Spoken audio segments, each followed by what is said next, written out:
इतिहास में कुछ तारीखें स्याही से नहीं, खून से लिखी जाती हैं। 23 मार्च 1931 भारत के इतिहास की शायद सबसे भारी रात। लाहौर सेंट्रल जेल के बाहर भीड़ जमा थी। अंदर सन्नाटा था, लेकिन उस सन्नाटे में भी इंकलाब जिंदाबाद के नारे गूंजने वाले थे। भगत सिंह, सुखदेव और राजगुरु, तीन नाम जिन्होंने ब्रिटिश साम्राज्य की नींव हिला दी थी। लेकिन जैसे जैसे फांसी का वक्त करीब आ रहा था, पूरा देश एक ही आदमी की तरफ देख रहा था, मोहनदास करमचंद गांधी। क्या गांधी चाहते तो भगत सिंह को बचा सकते थे? क्या गांधी इरविन को समझाते तो भगत सिंह की जान की कीमत नहीं लगाई जा सकती थी?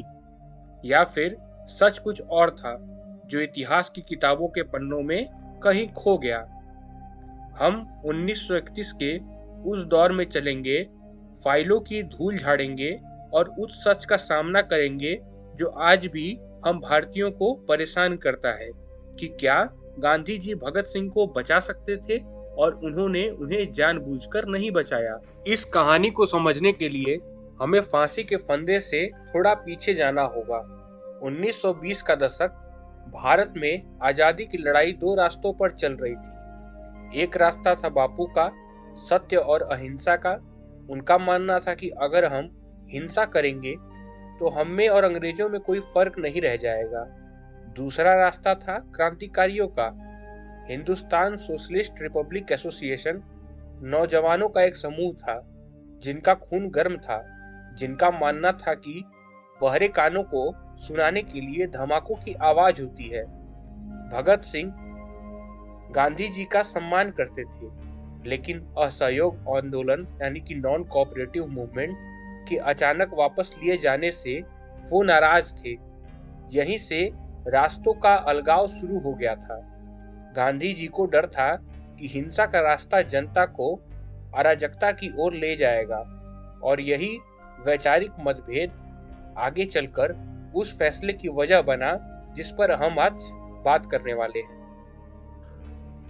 30 अक्टूबर 1928 साइमन कमीशन का विरोध करते हुए शेरे पंजाब लाला लाजपत राय पर लाठियां बरसाई गई। उनकी मौत ने क्रांतिकारियों को झकझोर दिया। बदला लेना जरूरी था। भगत सिंह और उनके साथियों ने पुलिस अधीक्षक जेम्स स्कॉट को मारने का प्लान बनाया, लेकिन उनकी जगह कोई और अफसर मारा गया।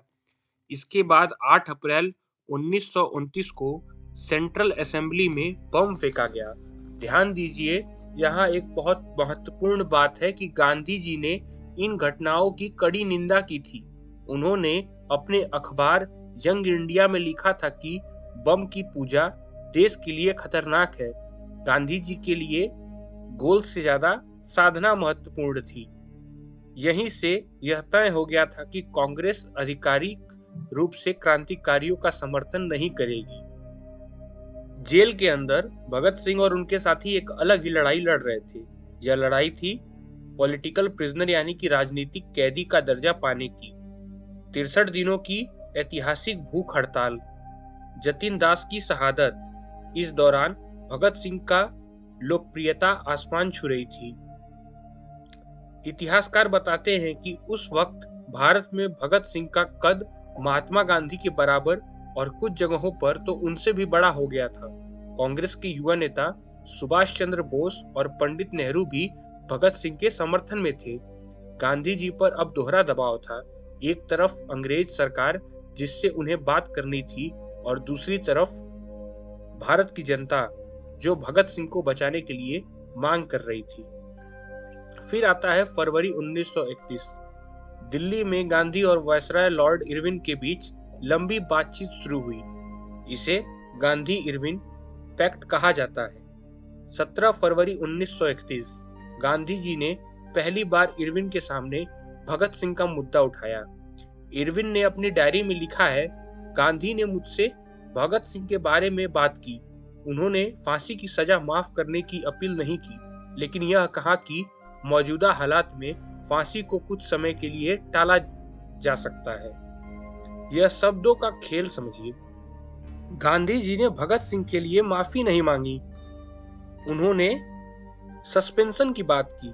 गांधी जी का तर्क था कि अगर फांसी रोक दी गई तो क्रांतिकारी हिंसा छोड़ने के लिए प्रेरित हो सकते हैं।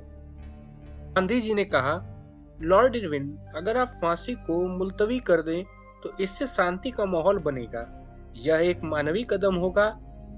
लॉर्ड इरविन जवाब देते हैं, मिस्टर गांधी, मैं कानून से बंधा हूं। जिस व्यक्ति ने पुलिस अधिकारी की हत्या की उसे मैं राजनीतिक कारणों से नहीं छोड़ सकता। 5 मार्च 1931 को समझौता साइन हुआ। इसमें लिखा था कि हिंसा के आरोपियों को छोड़कर बाकी सभी राजनीतिक कैदी रिहा किए जाएंगे। इसका मतलब साफ था, भगत सिंह, राजगुरु और सुखदेव को रिहाई नहीं मिलेगी। जब यह खबर बाहर आई तो देश में भूचाल मच गया। देश के युवाओं में और कांग्रेस के युवा नेताओं में गांधी जी पर गद्दारी का आरोप लगाने लगे लोग। उनका कहना था कि अगर गांधी जी अड़ जाते और कहते कि जब तक भगत सिंह को माफी नहीं मिलेगी मैं दस्तक नहीं करूंगा, तो शायद अंग्रेज झुक जाते। लेकिन क्या सच में अंग्रेज झुकते? ब्रिटिश रिकॉर्ड्स कहते हैं कि लंदन से साफ आदेश था, गांधी से बात करो लेकिन भगत सिंह पर कोई समझौता नहीं होगा। पंजाब के गवर्नर ने धमकी दी थी कि अगर भगत सिंह को छोड़ा गया तो वह इस्तीफा दे देंगे। फांसी की तारीख तय हो चुकी थी, 24 मार्च सुबह 7 बजे, लेकिन गांधी जी ने हार नहीं मानी। 23 मार्च की सुबह उन्होंने लॉर्ड इरविन को एक बेहद भावुक निजी पत्र लिखा। इस पत्र में गांधी जी ने लिखा, पब्लिक ओपिनियन फांसी के खिलाफ है। अगर आप फांसी रोक देते हैं तो यह एक महान कार्य होगा। मेरी अंतरात्मा गवाही देती है कि यह कदम शांति के लिए जरूरी है। कृपया यह भूल ना करें। इन दूसरी तरफ भगत सिंह खुद नहीं चाहते थे कि उनकी फांसी रुके। उन्होंने पंजाब के गवर्नर को लिखा था, हमें युद्ध बंदी माना जाए और फांसी के फंदे पर लटकाने के बजाय हमें गोलियों से उड़ा दिया जाए। भगत सिंह जानते थे कि उनका बलिदान देश को जगाने के लिए जीने से ज्यादा जरूरी है। अंग्रेज सरकार इतनी डरी हुई थी कि उन्होंने तय वक्त से 11 घंटे पहले 23 मार्च की शाम 7:33 पर ही तीनों को फांसी दे दी। चुपचाप शवों को जेल के पिछले हिस्से से निकाला गया और सतलज के किनारे जला दिया गया। जब गांधी जी कराची अधिवेशन के लिए जा रहे थे तो नौजवान भारत की सभा के लोगों ने उन्हें काले झंडे दिखाए। गांधी वापस जाओ के नारे लगे। गांधी जी ने उस गुस्से को स्वीकार किया और कहा, आप मेरे शरीर को मार सकते हैं लेकिन मेरे विचारों को नहीं। भगत सिंह की वीरता को मैं नमन करता हूँ लेकिन उनके रास्ते को मैं स्वीकार नहीं कर सकता। गांधी जी का धर्म संकट यही था। एक नेता के रूप में उन्हें देश को बचाना था, लेकिन एक संत के रूप में वो हिंसा के खिलाफ थे। तो क्या गांधी जी भगत सिंह को बचा सकते थे? शायद हाँ, अगर वो अपनी पूरी राजनीतिक ताकत दांव पर लगा देते तो। लेकिन क्या वे ऐसा कर सकते थे?